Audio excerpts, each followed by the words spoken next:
So a couple of days ago, I ended up doing a review on the 2019 STI. Somebody posted that they used to own an STI and then ended up switching to an M3, but now are kind of debating whether to switch back and get an STI again. So a couple of days ago, one of my friends and I, we were going to Import Alliance and we were having this very similar discussion. We're both in our early 30s and we were kind of trying to find out what would be the ultimate car to drive, either coupe or sedan, and of course has to be manual. So I currently have the STI, but the Porsche 911 kind of came into play. We didn't really discuss too much about American muscle cars like the Mustang or Camaro, even though those could be viable options. But in our opinion, the ultimate car to drive would be the Porsche 911. So we kind of started looking up the pricing, and Porsche 911 4S brand new is at about 120,000 starting, while the Carrera S is about, I think we saw 113. The STI is roughly 40, let's just call it even so the math can be done easily. So we started thinking and trying to come up with an answer to the question, is the Porsche really worth 3 times what the STI is worth? And after going back and forth and really breaking it down, we kind of came to the conclusion that no, the Porsche is really not worth 3 times the amount of what the STI is worth. After that, we moved towards the discussion of BMWs. We both own 2007 and up BMWs, and to tell you the truth, neither one of us had really good experiences with either one that we owned. It kind of seems that recently, probably about like after 2000, BMW just kind of seemed to lose its touch with the car community. And to tell you the honest truth, I don't blame them. From a marketing point of view, I completely understand why they're doing the things that they're doing. People are usually obsessed with cars, the kind of obsession that he and I still have, usually in their late teens, early 20s.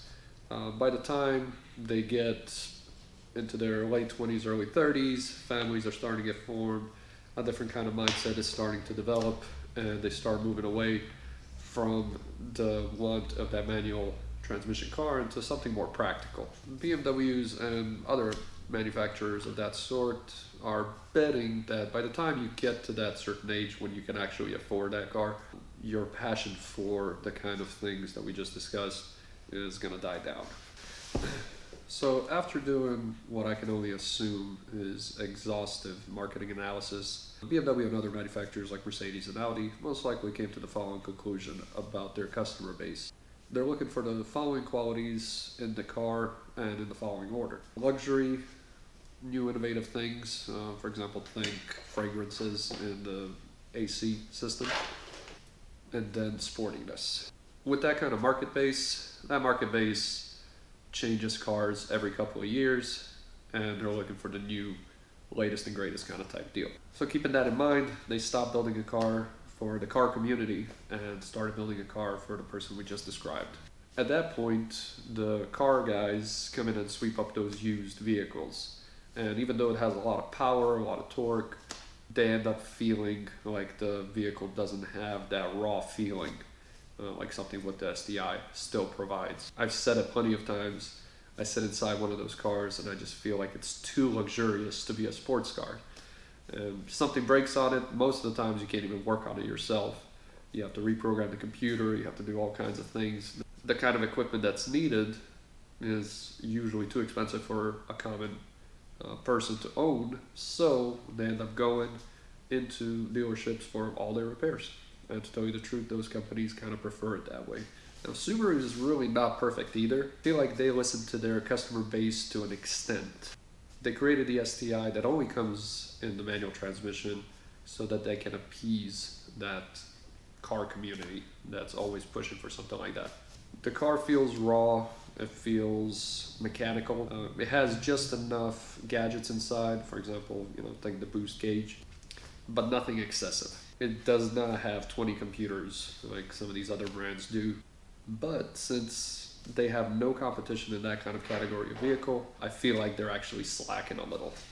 Why invest the time and money to develop a new STI when you can just keep rewrapping the same old thing for the past 20 years and you know people are going to buy it. The Evo is dead, so they can get away with that right now.